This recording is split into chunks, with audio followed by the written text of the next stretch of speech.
Hello dear learners, welcome back to Abit Siksha. Welcome to another video wherein we are going to discuss some important MCQs which could be very important for your examination, upcoming examination जो कि आपका 29th of September को होने वाला है.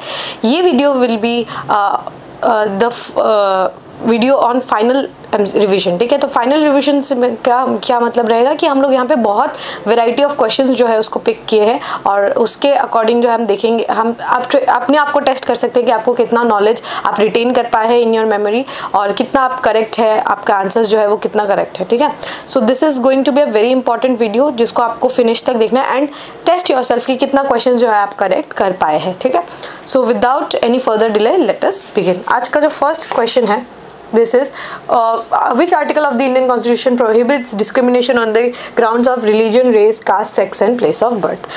जो है कौन सा आर्टिकल जो है आपका ये प्रोहिबिट करता है? आर्टिकल 25, आर्टिकल 19, आर्टिकल 23 या फिर आर्टिकल 15? तो आर्टिकल आपका 19 जो है, आर्टिकल 25 जो है, ये आर्टिकल 25 क्या है? It is associated with right to freedom of religion, है कि नहीं?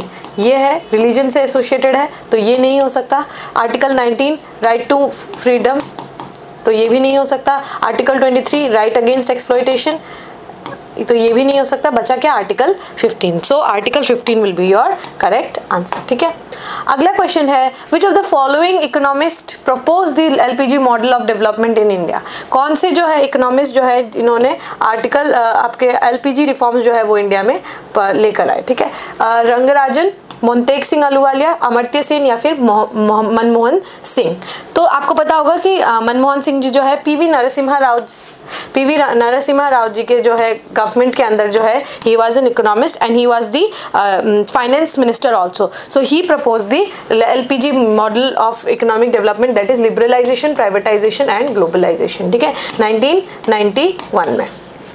सो answer would be option number D, the answer would be Manmohan Singh. ठीक है, अगला क्वेश्चन है identify the unit measuring intensity of sound. Intensity of sound को मेजर करने के लिए कौन सा हम लोग कौन सा यूनिट हम मेजर, कौन सा यूनिट यूज करते हैं? नॉट्स, एम्पियर, कैंडेला या फिर डेसिबल. तो साउंड जो है वो किससे रिलेटेड है? डेसिबल से रिलेटेड है. ठीक है, decibels would be the correct answer. Sound को जो है हम मेजर करते हैं, इंटेंसिटी ऑफ साउंड को हम डेसिबल से मेजर करते हैं. ठीक है, अगला है who among the following called himself as the parrot of India? Parrot of India के रूप से हम किनको जो है एसोसिएट करते हैं? Option A Qutban, option B Usman, option C Amir Khusro या फिर option number D Amir Hasan. तो आपको पता होगा पैरट ऑफ इंडिया हम किनको कहते हैं? पैरट ऑफ इंडिया हम कहते हैं आपके अमीर खुसरो को. ठीक है, अमीर खुसरो जो कि अलाउद्दीन खिलजी के कोर्ट में भी थे, तो अमीर खुसरो जो है he was also known as the parrot of India. ठीक है, पैरट ऑफ इंडिया इज अमीर खुसरो. अगला क्वेश्चन है लूसोंग. ये मैंने आप लोगों को क्लास यूट्यूब के सीरीज में भी करवाया है. लूसोंग किसका फेस्टिवल है? ठीक है, लूसोंग हमने बहुत सारे फेस्टिवल्स जो थे वो हम लोगों ने देखे. ठीक है, not only festival of north east but also festival of Assam. ठीक है, असम को हम लोगों ने अलग से कवर किया है जहाँ, और नॉर्थ ईस्ट में हमने बहुत टाइप के फेस्टिवल्स देखे थे, Wangala festival and lot many of festival. तो उसमें बताइए लूसोंग कौन सा फेस्टिवल था? तिब्बत, अरुणाचल प्रदेश, सिक्किम या फिर केरला? तो आंसर क्या रहेगा इसका? Answer would B Sikkim. The state of Sikkim जो है लूसोंग जो फेस्टिवल है उसको सेलिब्रेट करते हैं. ठीक है, ये याद रखिएगा. The next question is the southern most point of India is Indira point located in. तो आपको पूछा है southern most point of India जो इंदिरा पॉइंट है वो कहाँ लोकेटेड है? तो अगर आप देखें तो मेन लैंड इंडिया जो है ना, अगर आप देखें मेन लैंड इंडिया और आपका टेरिटरीज जो है वो थोड़ा अलग होता है. ठीक है, अगर आपको पूछे कि मेन लैंड इंडिया का मतलब जमीन जो है इंडिया का, जो एक जो इंडियन जो कॉन्टिनेंट है, मतलब इंडियन जो कंट्री है उसका जो अगर आपको पूछ ले मेन लैंड इंडिया का, अगर पूछ ले सदर्न मोस्ट पॉइंट, तो वो क्या हो जाता है? वो कन्याकुमारी हो जाता है. पर यहाँ पर मेन लैंड इंडिया नहीं पूछा है, यहाँ पर southern most point of India पूछा है. ठीक है, इंदिरा पॉइंट वो कहाँ लोकेटेड है? कन्याकुमारी. तब आंसर नहीं होगा. अगर मेन लैंड इंडिया पूछेगा तो कन्याकुमारी आंसर होगा. लक्षद्वीप जो है वो नहीं है, मद्रास जो है वो नहीं है. बचता क्या है? निकोबार, ग्रेट निकोबार. तो आपका जो ग्रेट निकोबार है यहाँ पर आपको मिल जाएगा इंदिरा पॉइंट. ठीक है, और अगर आप एकदम नॉर्दर्न मोस्ट पे चल जाएंगे तो आपको मिलेगा एकदम नॉर्दर्न मोस्ट में इंदिरा कोल. ठीक है, ईस्ट एकदम ईस्टर्न में चले जाएंगे तो आपको मिलेगा किबिथु विलेज. अगर एकदम वेस्टर्न में मिल जाएगा तो आपको मिलेगा गुहार मोती. गुहार मोती कहाँ है? गुजरात में. ये आपका एडीआरई का क्वेश्चन है जो इस बार एचएस के लेवल में पूछा था. किबिथु विलेज कहाँ है? अरुणाचल प्रदेश में. ठीक है, तो इंदिरा पॉइंट जो है कहाँ है? ग्रेट निकोबार में है. ये इंपॉर्टेंट टॉपिक जो है ये रहता है, आपको आना चाहिए, ठीक है। अगला क्वेश्चन देखते हैं। The first definite step to provide parliamentary control over East India Company was taken by, जो डेफिनेट कंट्रोल जो है वो कौन से एक्ट के द्वारा जो है लिया गया था? Regulating act, Pitt's act, charter act of 1793 या फिर चार्टर एक्ट ऑफ 1813। तो क्योंकि ईस्ट इंडिया कंपनी जो है it was ultimately a company who was corrupted from its roots, तो उसको कंट्रोल करने के लिए पार्लियामेंट ने जो है, जो ब्रिटिश पार्लियामेंट है उसने कुछ डिसीजंस लिए थे और उसी के तहत जो है पहला जो डिफिनेटिव स्टेप जो था वो लाया गया था under the regulating act of 1773। आपको ये सुन के हैरानी होगा कि जो इस कंपनी के जो हायर ऑफिशियल्स थे वो they made their fortunes doing business in India, मतलब उन्होंने इतना पैसा कमाया इन, और जो कंपनी इटसेल्फ, ठीक है, company itself was in ruins, ठीक है, कंपनी जो है अपने आप में मतलब एकदम खत्म हो चुकी थी बिकॉज करप्शन इतना हाई लेवल पे था, ठीक है। पर जो हायर लेवल के अथॉरिटीज थे ना इन ईस्ट इंडिया कंपनी, उन्होंने बहुत पैसा कमाया, बहुत ज़्यादा पैसा कमाया, लेकिन अगर उसी पिक्चर में आप अगर उस कंपनी का हालत देखते तो कंपनी जो है एकदम बैंकरप्ट हो गई थी। उल्टा उसने ब्रिटेन से लोन भी लिया था, कंपनी ने, ईस्ट इंडिया कंपनी ने ब्रिटेन से लोन लिया था, लेकिन जो उसके हायर ऑफिशियल्स थे, जो बिग शॉट्स थे, वो मतलब उन्होंने लाइफ टाइम में इतना पैसा नहीं कमाया होगा जितना अकेले उन्होंने इंडिया में बिजनेस करके कमा लिया था। So that was the picture. इसीलिए ब्रिटेन ने जो है पहली बार डिफिनेटिव कंट्रोल लाने के लिए ये रेगुलेटिंग एक्ट ऑफ 1773 जो है इसको पेश किया था। तो the answer would be the regulating act of 1773, ठीक है।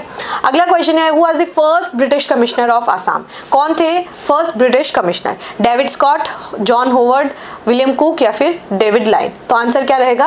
Answer would be option number A, David Scott, ठीक है। डेविड स्कॉट जो है he was the first British commissioner of Assam, ठीक है। अगला क्वेश्चन है, Bakuni Patani is a traditional costume of which tribe? Bakuni पतानी जो है ये कौन से ट्राइब का जो है ट्रेडिशनल कॉस्ट्यूम है? अहोम, सोनोवाल कछरी, कोच राजवंशी या फिर कार्बी? तो आंसर क्या रहेगा? बाकुनी पतानी जो है it is a traditional dress of Koch Rajbanshi, ठीक है। कोच राजवंशी इसका जो है ये बाकुनी पतानी जो है this is a traditional dress. अगला क्वेश्चन है, who deciphered the Brahmi and Kharosthi script? Brahmi और खरोष्टी स्क्रिप्ट जो है वो किन्होंने डिसाइफर किया? Option number A, Piyadasi, option number B, Colin Mackenzie, option number C, Alexander Cunningham या फिर option number D, James Prinsep? तो पियादसी तो है ये हम कहते हैं प्लेजेंट टू बी होल्ड, किनको कहते हैं? अशोक को वो अपने आप को पियादसी के नाम से एसोसिएट किया करते थे। कॉलिन मैकेंजी नहीं है, अलेक्जेंडर कनिंघम नहीं है, बचते कौन है? जेम्स प्रिंसेप, ठीक है। तो James Prinsep would be the correct answer. James Prinsep जो है उन्होंने डिसाइफर किया Brahmi and Kharosthi script. Could be directly asked in the examination, एकदम सीधे सीधे पूछ सकता है किन्होंने डिसाइफर किया ब्राह्मी एंड खरोष्टी स्क्रिप्ट? आप लोगों को सीधा याद आना चाहिए जेम्स प्रिंसेप, ठीक है। जेम्स प्रिंसेप ने जो है डिसाइफर किया। The Gupta empire who defeated the Hunas were, ठीक है। कौन से गुप्ता एम्पायर ने जो है हुनास, जो हुन्स थे उनको हराया? समुद्रगुप्त, चंद्रगुप्त टू, स्कंदगुप्त या फिर रामगुप्त? तो आंसर क्या रहेगा? स्कंदगुप्त जो है it will be the correct answer. Skandagupta ने जो है आपके हुन्स को जो है हराया था, ठीक है, डिफीट किया था। अगला क्वेश्चन है, which country is also known as the land of rising sun? कौन से कंट्री को हम लैंड ऑफ राइजिंग सन भी कहते हैं, ठीक है। तो इसका ऑप्शंस जो है that will be Japan, south Korea, north Korea या फिर न्यूजीलैंड? तो लैंड ऑफ राइजिंग सन जो है हम किस देश को कहते हैं? लैंड ऑफ राइजिंग सन हम कहते हैं जापान को, क्योंकि यहाँ सूर्य जो है ना, जो उसका पोजीशन है राइज होने का, वो जापान से सबसे ज़्यादा क्लोज है, तो इसीलिए हम इसको जापान को हम लैंड ऑफ राइजिंग सन भी कहते हैं, ठीक है। इंडिया में सबसे पहले सन जो है ये अरुणाचल प्रदेश में आता है, सबसे पहले मॉर्निंग जो है अरुणाचल प्रदेश में होता है, ठीक है, ये याद रखिएगा। आंसर वुड बी जापान, ठीक है। अगला क्वेश्चन है, who was the chief minister of Assam during the Japanese invasion in India? Japanese invasion जब हुआ था तब इंडिया के असम के चीफ मिनिस्टर कौन थे, ठीक है, मतलब कौन जो है लीड कर रहे थे असम को? Sir Syed Mohammad Saadulla, B option number B Gopinath Bordoloi, option number C governor was ruling at that time या फिर option number D Bishnuram Medhi, ठीक है। तो इस समय जो थे सर सैयद मोहम्मद सादुल्ला जी जो थे वो जो है उस समय के चीफ मिनिस्टर थे जब जापान ने इंडिया पर इन्वेजन किया था, ठीक है। इट वॉज द टाइम जब it was nearly quit India movement जो है उस समय शुरू होने वाला था, और जो सुभाष चंद्र बोस जी नेताजी जो थे वो उन्होंने इंडिया छोड़ के वो मतलब ही मूव टू जर्मनी, फिर उसके बाद वहाँ से वो जापान गए। तो वो जो पूरा इंडियन नेशनल आर्मी का जो फॉर्मेशन है ये उस समय का पीरियड है, ठीक है। उस समय हमारे असम के चीफ मिनिस्टर कौन थे? सर सैयद मोहम्मद सदाउल्ला जी, ठीक है। अगला था what is the name of Barak river in Bangladesh? Barak नदी को बांग्लादेश में क्या कहा जाता है? जमुना, मेघना, पद्मा या फिर सरस्वती? तो जमुना जो है एक बार हम याद कर लेते हैं, बांग्लादेश में हम जमुना जो है ये कौन सी नदी को कहते हैं? जमुना जो है हम कहते हैं आपके ब्रह्मपुत्र को, ब्रह्मपुत्र। मेघना हम किसको कहते हैं? मेघना हम कहते हैं बराक रिवर को। पद्मा हम किसको कहते हैं? पद्मा हम कहते हैं गंगा रिवर को। और सरस्वती हम किनको कहते हैं? सरस्वती तो it is a mythological river. तो आंसर पूछा क्या है? Barack river. बराक रिवर किसको कहते हैं? हम मेघना नदी को कहते हैं। तो answer would be option number B, मेघना river would be the correct option. अगला क्वेश्चन देखते हैं, which among the following has the largest shipyard in India? सबसे बड़ा जो है शिपयार्ड किनके पास है? कोलकाता, कोचिन, मुंबई या फिर विशाखापट्टनम? तो विशाखापट्टनम जो है ये याद रखिएगा, विशाखापट्टनम जो है ये डीपेस्ट पोर्ट है यहाँ पर, ठीक है। डीपेस्ट पोर्ट है, ये याद रखिएगा। डीपेस्ट पोर्ट जो है ये विशाखापट्टनम में है, मुंबई नहीं है। आंसर क्या है आपका? कोचिन। आपने कोचिन शिपयार्ड लिमिटेड के बारे में भी सुना होगा, तो कोचिन जो है इसका करेक्ट आंसर रहेगा। कोचिन में जो है सबसे बड़ा शिपयार्ड जो है इंडिया का है, ठीक है। अगला देखिए, who was the then governor general of British India when sati pratha became illegal and punishable? कौन थे जो कि सती प्रथा जो है जिन्होंने इलीगल मतलब ही रिमूव दी सती प्रथा विद द हेल्प ऑफ राजा राम मोहन रॉय? उस समय के गवर्नर जनरल कौन थे? Lord William Bentinck, Warren Hastings, Lord Wellesley या फिर लॉर्ड कॉर्नवालिस? तो ये आपका जो है उस समय लॉर्ड विलियम बेंटिक जो थे ये आपके लॉर्ड विलियम बेंटिक जो थे ये आपके गवर्नर जनरल ऑफ इंडिया थे, जो जिन्होंने सती प्रथा को एबॉलिश किया, ठीक है। एबॉलिशन ऑफ सती प्रथा। इससे इंडिया से कौन एसोसिएटेड है? राजा राम मोहन रॉय, ठीक है। राजा राम मोहन रॉय जो है वो एसोसिएटेड है विद सती प्रथा। आप मुझे बताएंगे कमेंट्स में विडो रीमैरिज से कौन एसोसिएटेड है? विडो रीमैरिज से ये कौन एसोसिएटेड है with widow remarriage? You just let me know in the comment section, ठीक है। How many times financial emergency, यहाँ पूछा है financial emergency been declared in India so far? कितने बार फाइनेंशियल इमरजेंसी जो है डिक्लेयर किया गया है? Option number A 5 times, 4 times, once, never. तो आंसर क्या रहेगा? Answer would be never, because financial emergency जो है कभी भी नहीं लगा, ठीक है। हमारा नेशनल इमरजेंसी जो है वो 3 बार लगा था, ठीक है। 3 बार जो है नेशनल इमरजेंसी जो है ये हम लोगों ने अनाउंस किया था। तो नेशनल इमरजेंसी 3 बार लगा है, और एक बार जो है आपका 1962 में, एक बार आपके 1971 में और एक बार आपके 1975 में। 3 बार जो है नेशनल इमरजेंसी डिक्लेयर हुआ है। फाइनेंशियल इमरजेंसी आज तक कभी भी डिक्लेयर नहीं हुआ है, ठीक है। Answer would be never. Ayurveda that is science of life appeared first in? Ayurveda जो है वो कहाँ पर आपको first time appearance of Ayurveda आपको देखने को मिलेगा? Option number A Aranyaka, option number B Shunyavad Veda, option number C Yajurveda या फिर ऑप्शन नंबर डी अथर्ववेद। तो आंसर क्या रहेगा? ऑप्शन नंबर डी अथर्ववेद में जो है पहली बार जो है आपका आयुर्वेद का मेंशन हमें देखने को मिला, ठीक है। तो Atharvaveda would be the correct answer, ठीक है। अगला क्वेश्चन देखते हैं, which of the following Ahom king conducted the first organised population census? कौन से अहोम किंग ने जो है फर्स्ट टाइम पॉपुलेशन सेंसस जो है उसको काउंट करवाया? Option number A Sukaphaa, option number B Suhungmung, option number C Sukhaangphaa या फिर ऑप्शन नंबर डी सुफिम्पा, ठीक है। तो कौन से अहोम किंग ने जो है पहली बार आपके पॉपुलेशन सेंसस को करवाया, ठीक है। तो इसका आंसर क्या रहेगा? ऑप्शन नंबर बी सुहुंगमुंग जो थे उन्होंने जो है इन्होंने फर्स्ट टाइम जो है आपका he conducted the first organised census in Assam, ठीक है। ये याद रखिएगा, वेरी इंपॉर्टेंट, ओके।